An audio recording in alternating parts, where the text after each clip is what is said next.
Like many of you, I have been angry, frustrated, and anxious over the latest actions by the White House and DOJ. And I have heard from hundreds of you via phone call and message who are anxious about what is going on, what it means for our country, and asking what Congress is doing about it. So I wanted to take a few minutes today to explain the state of play, the tools I have as your member of Congress in the minority party, what I am doing about it, and what I need from you to help. This is Sarah Explains It All. Now, really important disclosure at the top.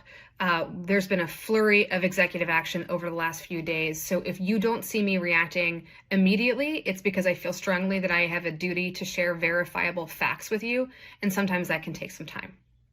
Our system has checks and balances in 3 branches of government for a reason.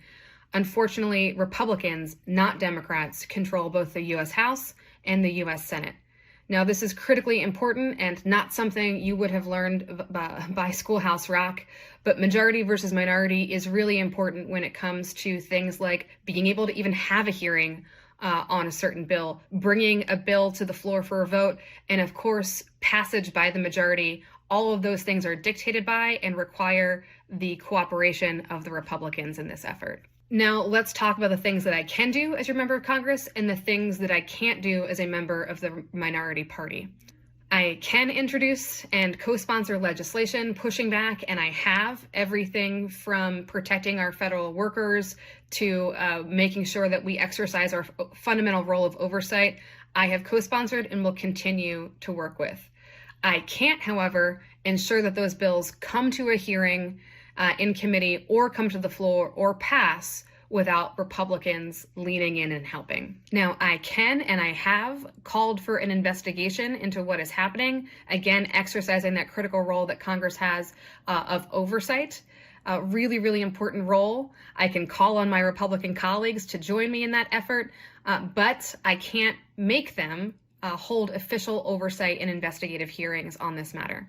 Now, many of you have asked that I sue the president. That is something I cannot do as a member of Congress, on behalf of Congress at least, without the cooperation of something called the Bipartisan Legal Advisory Group, which is majority controlled by the Speaker, again, a Republican, okaying that.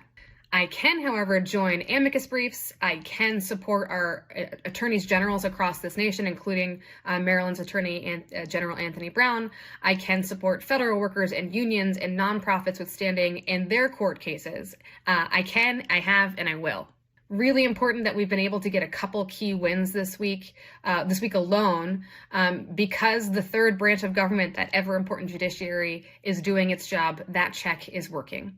I can and I will continue to use my voice. I did so today by standing with federal workers at USAID as Elon Musk, in the dark of the night over the weekend, took over control of that agency, independent agency passed by Congress.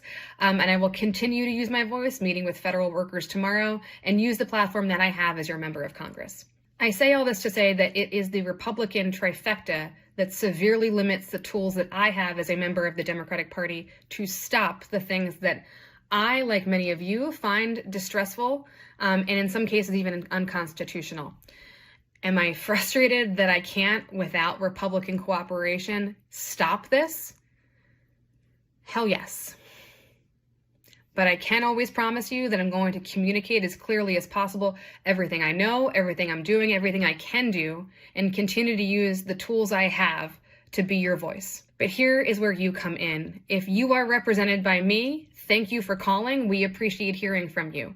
If you are represented by a member of the House who's a Republican, or you live in a state where one of your U.S. senators or both are Republicans, I strongly, strongly urge you to call those offices, show up at their offices in the district or in DC, and make your voice heard. Now, if you're not represented by one of those Republican members of the House or the Senate, I bet you know somebody who is. I bet you have a family member or a friend who lives in a different part of this country. Please do everything you can to urge them to use their voice and bring common sense back to this government. My Republican colleagues need to hear from you, and they need to hear from the constituents they represent. Now, finally, my promise to you is, again, to always be transparent, to always share with you the information that I have, and to always fight with every tool that I have on your behalf. I hope you'll join us for future Sarah Explains It All.